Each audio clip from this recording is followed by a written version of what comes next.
and thank you to Randwick Library for hosting this event, and for everyone who has turned up here tonight, waiting for the heavens to open, and all those online, thank you for attending as well. Well, this is my first book, Womadic Wanders. I'm a compulsive traveller, or rather I was until a pandemic hit and grounded me. And that's when I decided to do some writing, and I'm going to show a few slides of my travels tonight. No Blitz or Bliss in the 1950s. And the first story I wrote was called Hard Border. When Brexit was being spoken about, that was the only hard border between the Republic of Ireland and Northern Ireland. Since then, hard borders have happened all over the world and here in Australia. Now, this border was very important for my adventures because everybody smuggled the cocaine of the 60s, which was Kerry Cole butter. And I was a butter smuggler when I was 8. My mother donned our winter overcoats, and we crossed the border 5 miles to a small village to buy butter. And on a sweltering hot summer day, it was quite an adventure waiting for that butter to melt and getting across the border as quickly as possible. Later, it was bicycles and electronics. And as a child, I had an idyllic childhood on the border. I read Enid Blyton books and was always running away, wanting to have fresh adventures. I had my own famous 5 club. And this was how I traveled then, and I've traveled since. I'm a rucksack person. I don't carry such a big load anymore. I'm a big believer in light travel with a day pack. But that was leaving Dublin many years ago with my home and my back. And often I like camping. This is actually in Australia, doing the Hinchinbrook trek up north in my little bivvy tent. The first country I ever went to was Switzerland. And I always believe when I'm traveling to befriend the locals. So there weren't many people where I was working in Switzerland. I was 17 here and still at school. And I looked up on the north face of the Eiger, 6,000 feet up the Alps. And it was an amazing place, but not for where a teenager was going to have a rave summer at discos. I chose to be a radiographer, which has been a brilliant profession for traveling. It allowed me to work overtime, and of course, regardless how frugally you travel, we all need money. So they used to say about me, I was either taking x-rays on night duty or taking a taxi to the airport. And one of my first jobs was in a very unusual spot. You can recognize this guy. I worked in Iraq for 2 years during the Iran-Iraq War from 1983 to 85, and this was my employer. I got to shake his hand and gaze into his steely eyes, and I have him to thank for my home in Sydney today, which I call Saddam's pad. So I'm one of the few people probably very grateful to a dictator. This is Babylon. The gates, the real gates, are in the Pergamon Museum in Berlin. And sorry, some of these photos are rather poor. They go back to the 80s and there were no luxurious hanging gardens, but that just gives you an idea of what it was like. So as well as being a radiographer, I have been a hiker all my life, which has taken me to some remote areas that are really beautiful. This is my Tibetan Granny, who has followed me around the world. And I met her when I was doing the Everest Base Camp trek on the Tibetan side. I had done it in the Nepal side, but as you all probably know, Tibet closed its doors many times to foreigners. And I slept on the floor with this wonderful lady, and we just had bonds. She probably is the same age I am now. This was the little village where I bedded down for the night in some skins by the fire. And this is a poor shot of the mountain range ahead that I was walking in snow. Everest is somewhere there in the middle. I hesitate to point out the wrong one after all these years.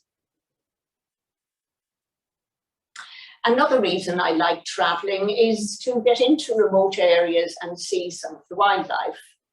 This is the famous film star Poppy from Gorillas in the Mist, and Poppy is now a grandmother, and this was in the rainforest of Rwanda.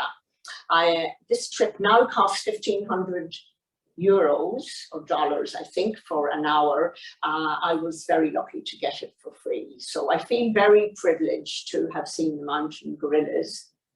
That's a better shot of Poppy. And I have various interests when I'm traveling. I think it's good to have a bit of a focus instead of just wandering willy-nilly all over the place. This is called the Door of No Return. There are many of them in West Africa, and I've been particularly interested in the slave trade. The Irish were sent as indentured servants to the Caribbean to work on cane fields and in the tobacco industry, and then they were replaced by slaves from West Africa. This is one of the holding forts for the slaves, and it was very traumatic visiting this kind of place where people said goodbye to their homeland, forced away from the villages for forever. Volunteering is another good way to travel, and this is a picture of me in an orphanage in Haiti. An Irish charity were building houses, and this was after the earthquake, and Haiti is one of the poorest countries and the most devastated by natural disasters. So the people just never seem to really get on their feet. But this was a very worthwhile venture. We built 52 houses in a week that were earthquake proof. This is a very elusive place called Timbuktu. I always wanted to go here when I was a teenager, and it's a mud brick settlement with some fantastic mosques going back to the Middle Ages. It was a famous seat of learning, and sadly Timbuktu, it's in the desert north of Mali, and it's off bounds now because of Islamicist fundamentalists. So sadly, there are some brilliant festivals there on the Niger River where a lot of tourists used to go. And that's me. I do like playing with kids wherever I go. This was crossing the Niger River where I decided to muck in and help the locals. That's me in the middle there pulling the ferry across. It's not quite the Hawkesbury River. Africa is my favourite continent because of the diversity and the colourfulness, particularly of the women. There are so many countries, and many still wear their traditional dress. This was a very challenging place, meeting the southern tribes in southern Ethiopia, an area called the Omo Valley. People are cattle herders there, and this is a beautiful Mercy girl where she mixes the mud in her hair with this look. And I just love the adornment. There's some shriveled pomegranates and a great example of beading. And the lip plates are very controversial.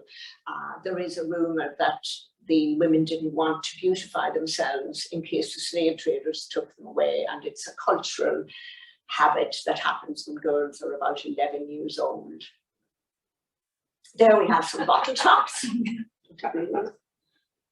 And the men are in style too, with their little short mini skirts. And then this is a city where all glammed up. I think there was a wedding nearby. Now, before I go on to Antarctica, I'll read you a little snippet from a story set in Africa. The way I would normally travel is to pack into a shared taxi. And you mingle with the locals. They're strangers to begin with, and they're a bit wary of this whitey in their midst. So this was because we just recently had St. Patrick's Day. This story is titled St. Patrick's Day in a Brothel, but you'd have to read the story to the end to get to the brothel bit of it. And we've also just had International Women's Day, so a little bit of that comes in as well. Normally, it's the only day of the year I like to profess my Irishness, and I wasn't having much luck as I journeyed through the depths of the West African rainforest in the highlands of Fouta-Djallon en route to Conakry, the capital of French-speaking Guinea. The day commenced before dawn in the wild north, where I was the last touted passenger to squeeze into the rear of a sept place, a battered communal taxi with its particular etiquette. No foreigner ever gets to sit in the prize front seat, reserved for some chatty big shot male willing to pay the extra for leg comfort and keep the driver amused. The next choice seats are by the window to avail of fresh air and a view, but usually slim, wiry men get these spots. A Muslim country, the women are squeezed in together, and in Africa are not wiry, but generally well endowed, often with a baby on the lap, lots of bags, and perhaps a chicken somewhere. I was seated next to two colourful fula mamas, one breastfeeding a baby, a cute toddler crouched on the floor, and the sorry chickens on the roof.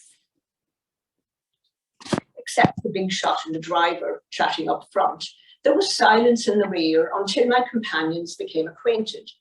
We had ample time, as it was a 14-hour journey to Conakry. Towards dawn, we pulled off the road, and everyone disembarked for morning prayers in the direction of Mecca. While they prostrated on prayer mats, I watched a dusty sunrise over the distant hills. The heat was getting up, and I already felt gritty as sweat mixed with red dust. I would soon feel embarrassed, looking so scruffy, as Africans always look fresh and relaxed in sweltering temperatures, dressed in immaculate, neatly pressed clothing. We made frequent stops for a group meal pee and smokes by the roadside, the blessings of a thick sarong handy for females, as scrubby bushes were thin on the ground to shelter behind. This scenario had to be the most blessed case of camaraderie amongst women that you wouldn't see in the West. A group of females on their hunkers, doing their business, chatting away regardless.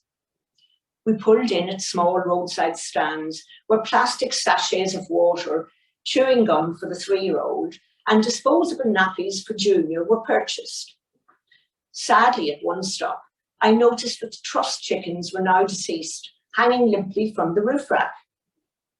Big Shot was a businessman who spoke good French and a little English.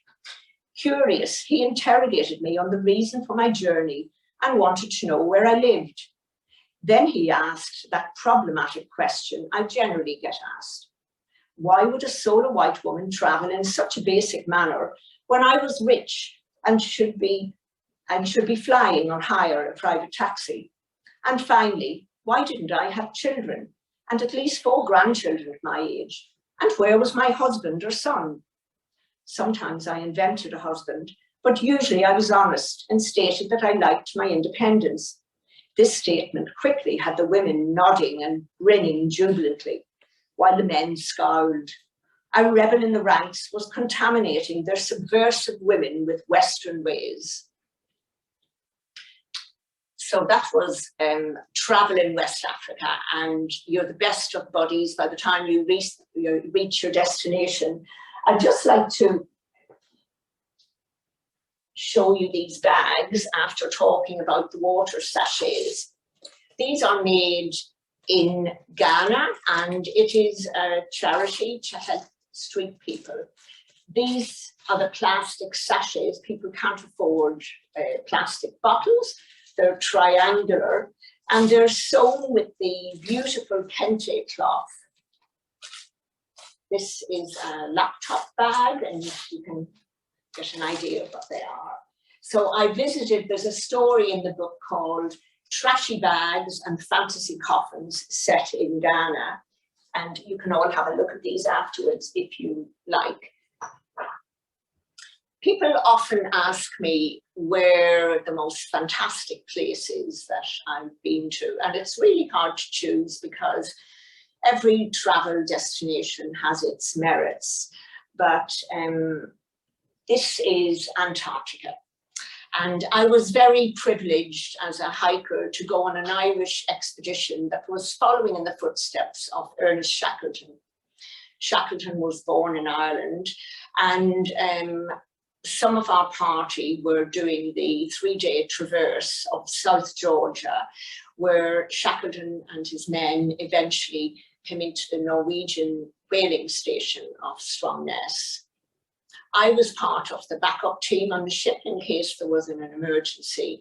And we did the hike the last day down into Stromness. It was very emotional, particularly when we had one of Shackleton's descendants with us, and Tom Crean, another Irish explorer, was on that journey of the Endurance. I was really happy recently to see that the Endurance was found, and it's nice that the poor old ship lies at peace on the down under the ocean.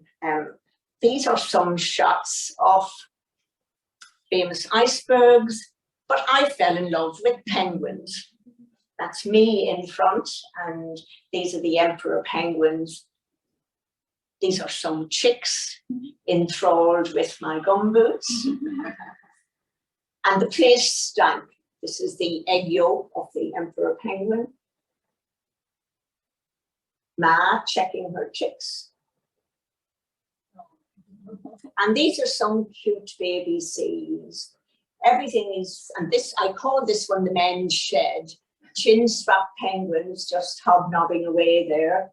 And these seals are not cute, the elephant seal with their proboscis. They have to be one of the ugliest creatures on this earth. And this seal's trying to suckle my kneecap. This is the traverse team on their second night. They'd lost some tents due to the infamous katabatic winds up on the pass, and they were camping for the night. Our ship was out here, and we were all on deck singing, "Are you lonesome tonight?" just to cheer up their spirits. One of my other famous journeys, there's 3 stories in the book on sailing down the Amazon. I won't say lucky, three months there. I did get ill. I was in the jungle, and everything that can bite you, I think bar a snake, did do that. I started in Colombia, and this is the kind of boat you go down on. The second level is Hammock Heaven. And that's me ensconced in my hammock, where you have a short distance. This was my neighbour, this cute little fella I befriended on the journey. And it was 3 days down to Manaus. This is a hike I did in French Guinea. It's a great Trivial Pursuit question that French Guiana, is part of the EU. And every now and then I do like to sleep alone out in a wild place, and this is probably the most intrepid in the middle of the Amazon rainforest. I just had chattering monkeys for company that night.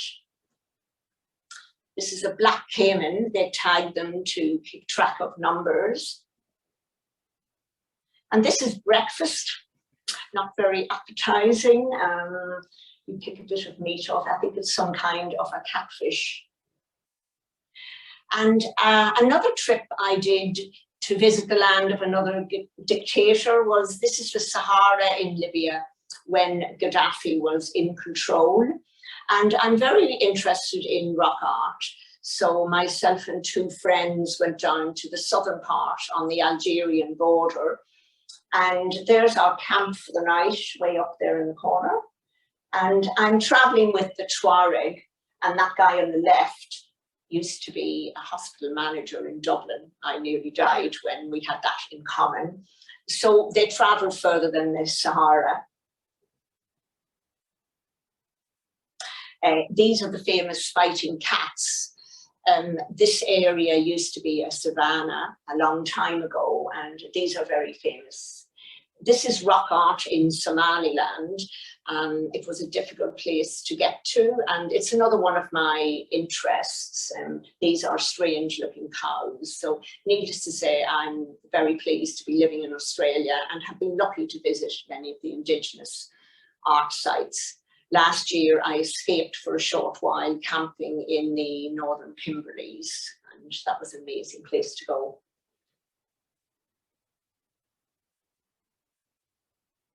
This is your damper in the Sahara. And the last year I had a marathon year for travel was 2019.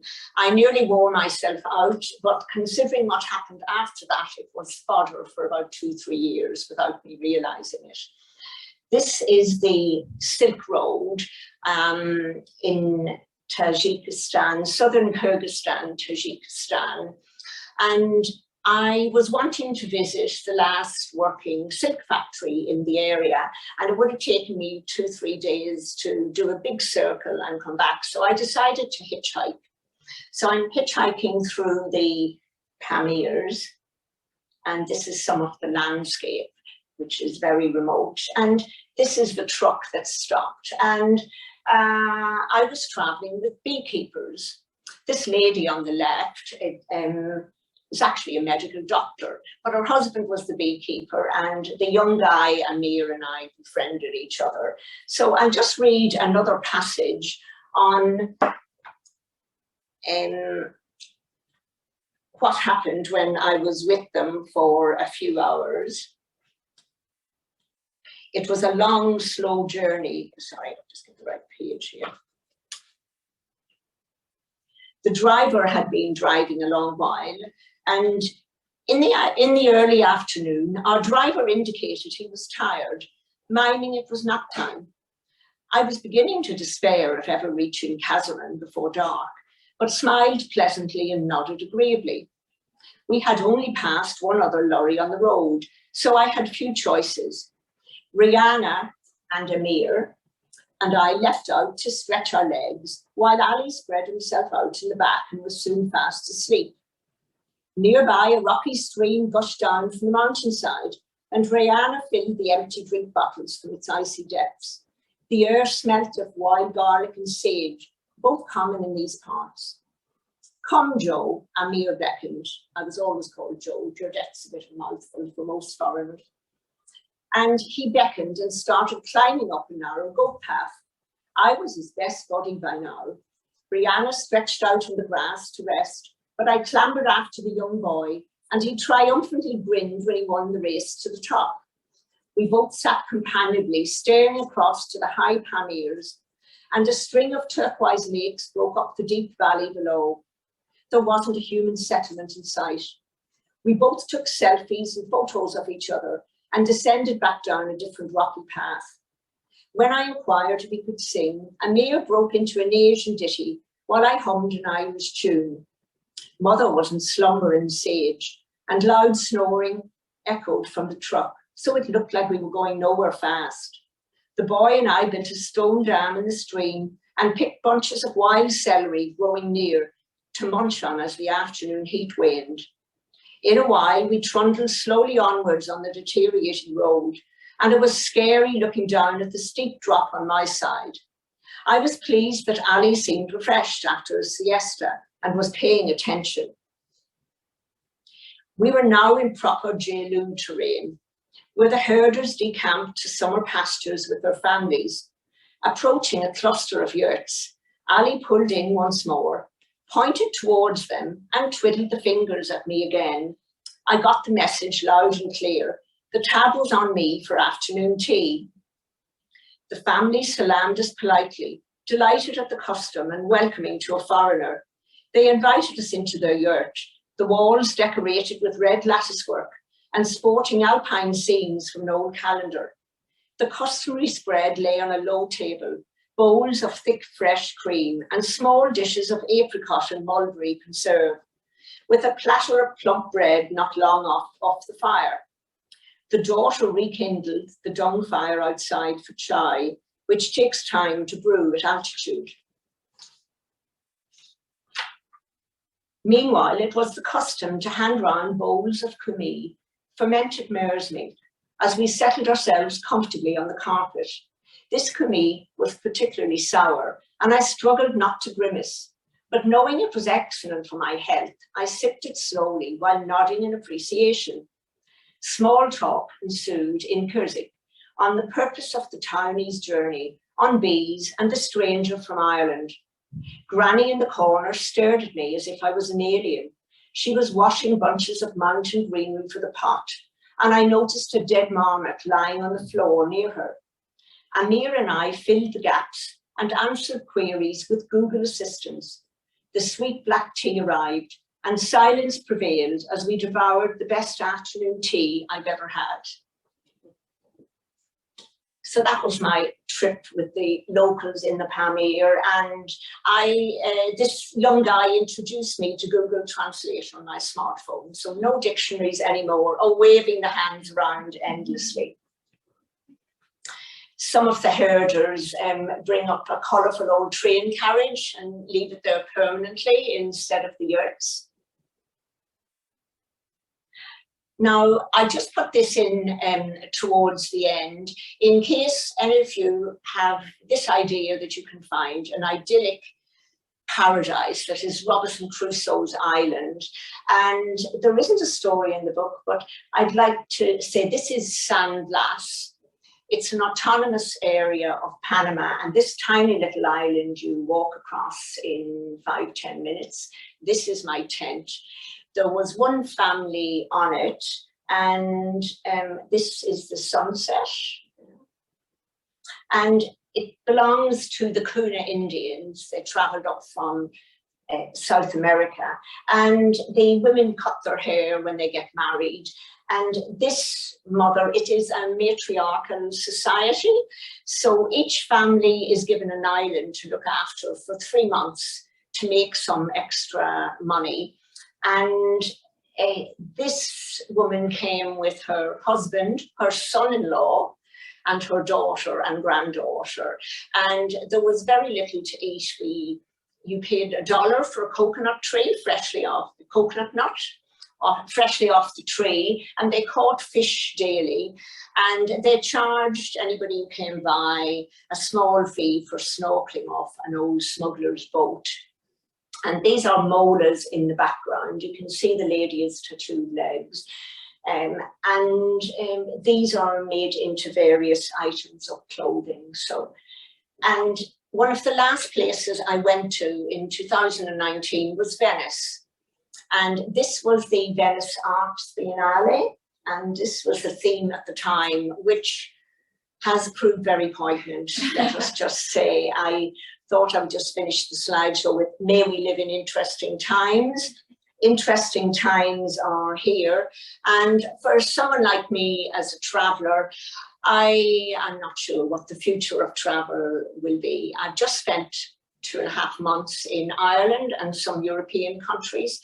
I am an expert on lateral flow tests, PCRs, location forms, bureaucracy at airports.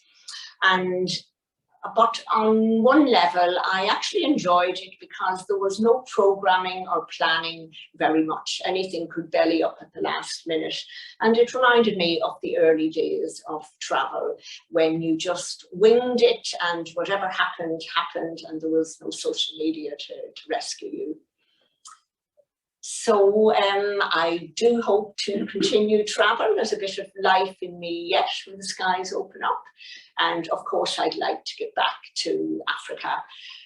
Places like Cameroon and Chad and Algeria are on my bucket list. So on that note, I hope you all enjoyed the armchair travel around some parts of the world that are dear to me. I've been very privileged to live the life I've led. It's not something everybody can do, and I'm appreciative of that, and appreciative of the hospitality I've gotten from people all around the world. It's a home from home. So I have a few questions, and I do invite everyone to raise your hand and ask questions as we enter the Q&A session. And to our audience at home, please do pop in a question on the Q&A and we'll ask Gerdette. My question is, you do all of this travel solo. Why? Do you cover that in the book? Is there a... I explain that in the beginning. Dervla Murphy was a mentor of mine. She's one of Ireland's famous travel writers. She always travelled alone until she travelled with her daughter on some of her trips.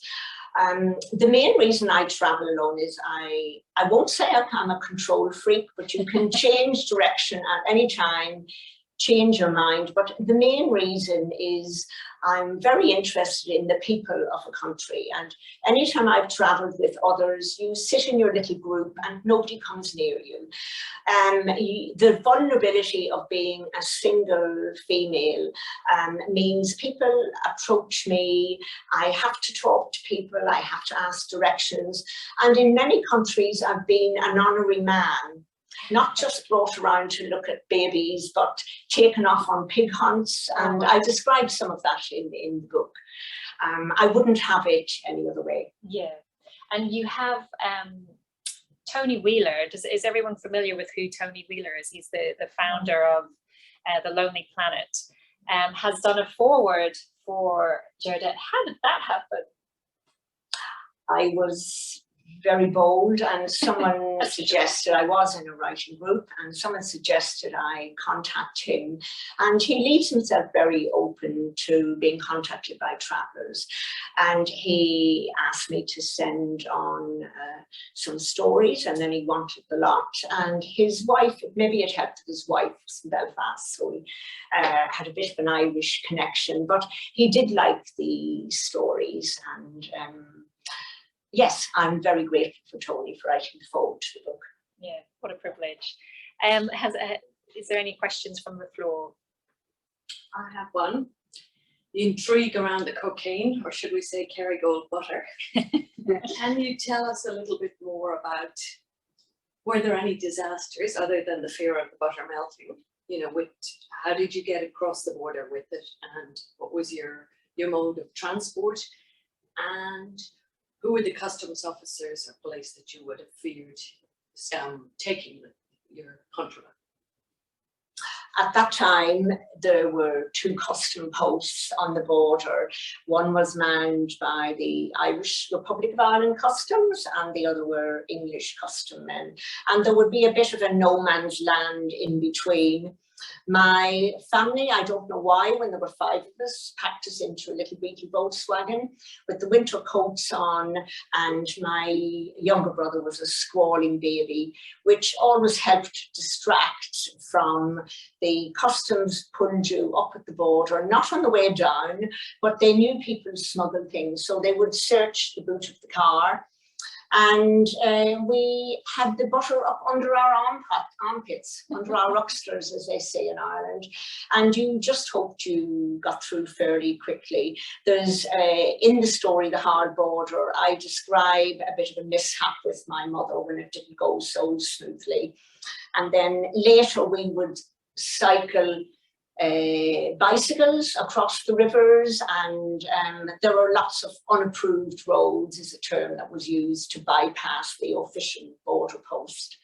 And then later I would hitchhike on lorries down to Northern Ireland to go over to Scotland, and it was a way of getting out of Ireland quickly. So that border was a very important part of my childhood.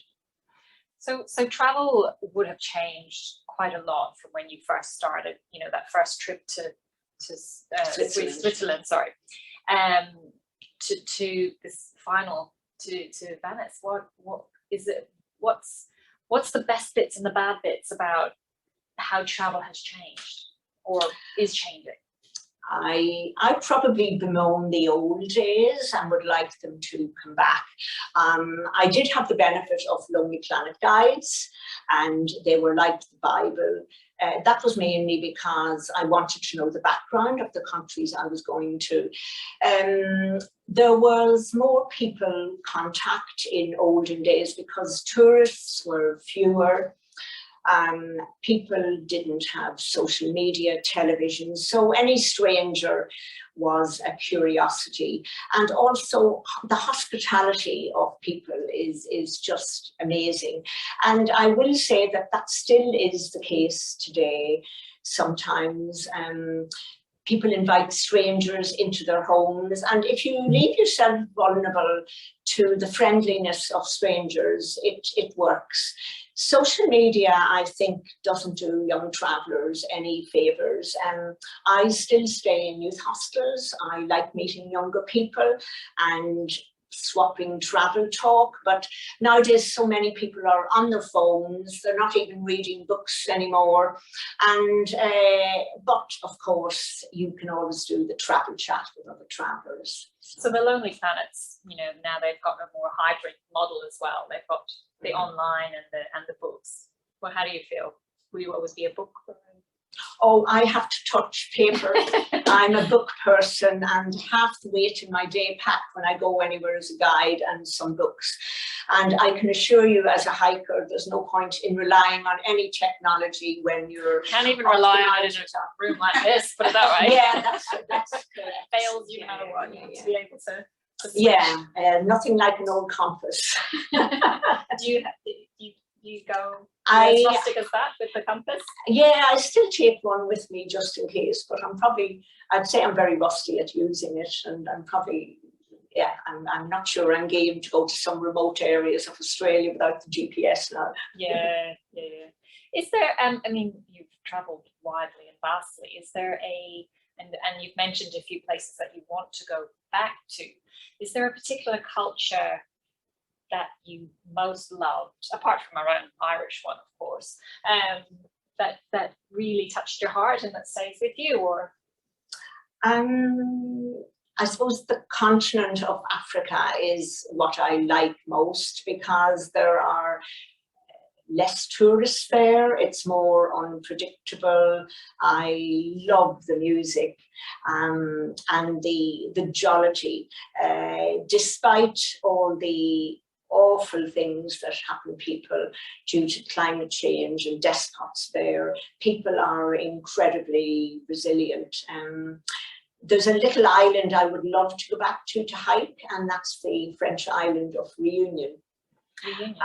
Yeah, the valleys there are just fabulous, and I just didn't have long enough there. So there are a few places I would go back to. I would always go back to Switzerland, even to stuff my face on chocolates. I love that story. It's very early in the book. Yeah. And you mentioned one of the stories that I was enjoying was the snake bite story, and how you met this quite privileged person.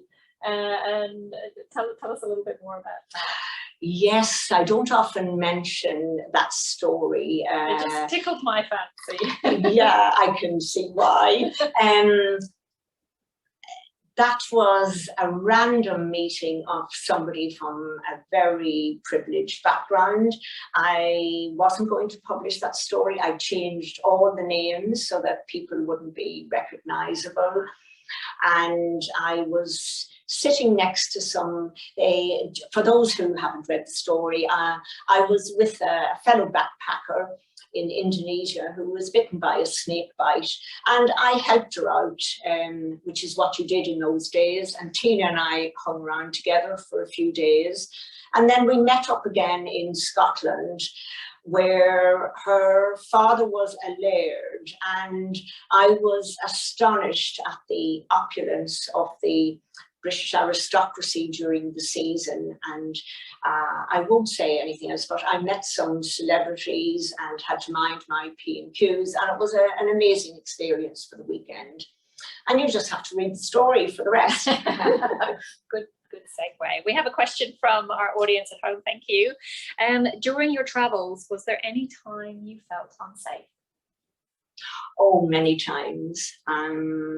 I think anybody who has hitchhiked has jumped out of a car at lights, been in dodgy situations.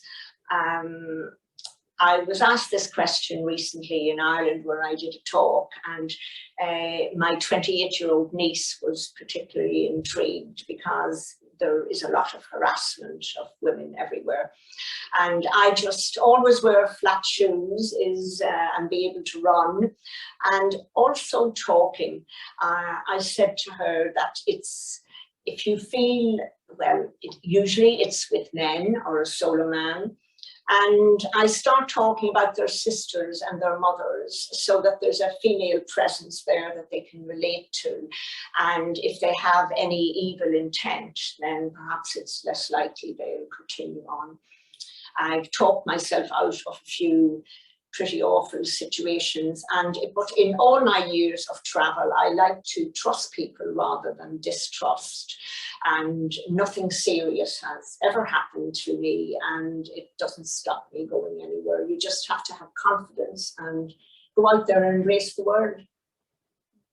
And how did you celebrate St. Patrick's Day, which was only a week ago? Actually, I'm just back from Melbourne, where I have a little literary soiree with my Irish family in Australia. My oldest friend, who's in the Swiss story, hi Anne, lives in Melbourne, and we just got together, read some Irish stories. Sometimes it's nice to do something different than what is perceived as the best way to spend St. Patrick's Day, which is to get drunk in a pub. But I did wander down to the Rocks. I came off a 13-hour journey from Melbourne and went down to see what was happening. And I was only fit for Barry's tea, and somebody was handing out some wonderful fruit cake. I should have brought some Barry's tea for tonight, so everyone would have enjoyed it. It's the best tea, by the way, and you can get it in Woolies and Coles these days. Is there any more questions? We have another question from Epiphany. Do you feel like a role model for a more feminist way of life for African women? Did that happen for you? Yes, I noticed when I was last in Africa, which is great to see, that there are young Africans wanting to travel in the way that Westerners do, and do it within their own country.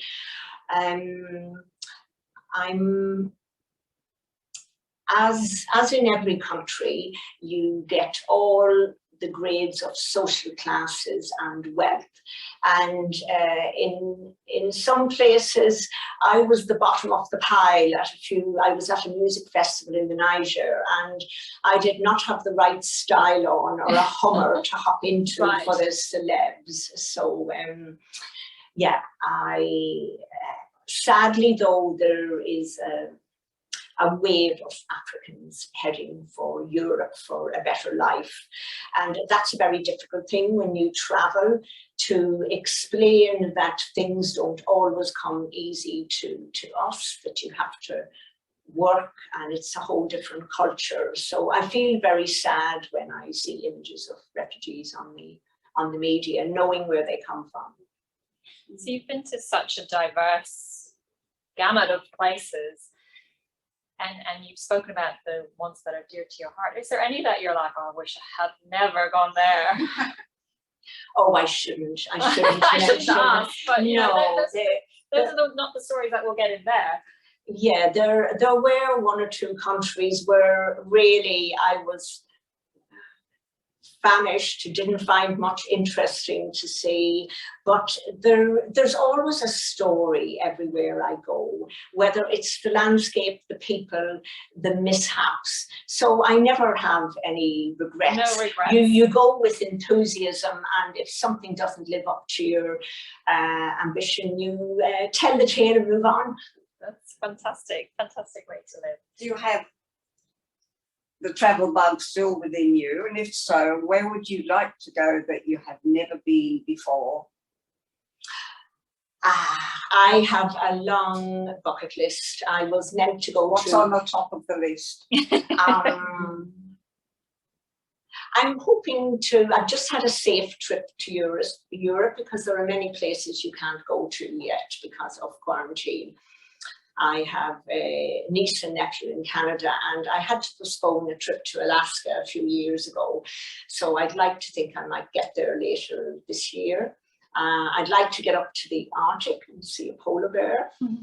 I was meant to be trekking in Bhutan when COVID hit, and whether I can rebook different things. So there's I'd like to get back to Africa and see some rock art in Chad, which is definitely a no-go area. It's on the red light for Australians. So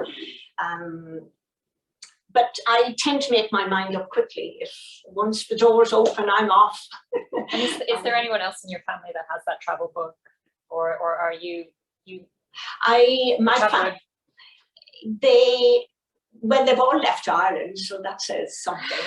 And I'm after finding out another hobby I got into during COVID was genealogy.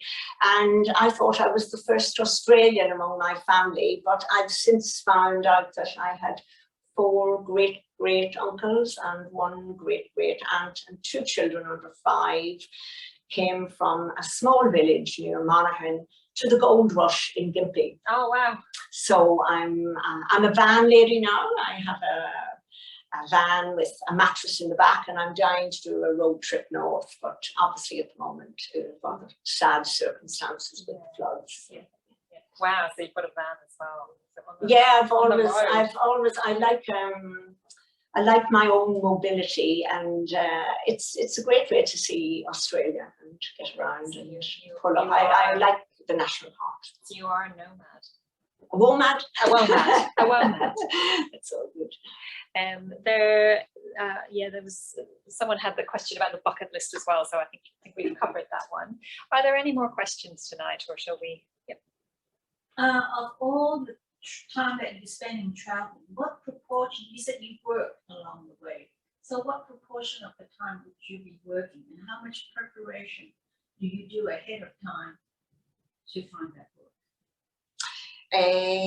I was one of the most hard-working radiographers clocking up hours. I calculated sometimes that I worked 120 hours in a week. One hospital, I used to go to work on a Friday morning and leave on a Monday. Wow. A country hospital in Ireland. Now, obviously, I slept between calls and it was fairly quiet, but I think I calculated that I worked about 24 full years, which if you wanted to add another third for overtime.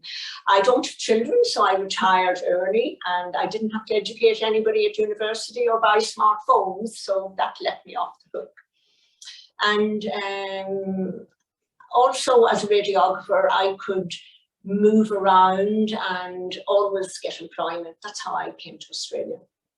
As a radiographer? Yeah, we were on the wanted list, and I was first offered a job in Alice Springs or Hobart before we are on the official list. So I love the Red Centre and often wonder where my life would have gone had I gotten that job. Mm-hmm. So how can people get their hands on?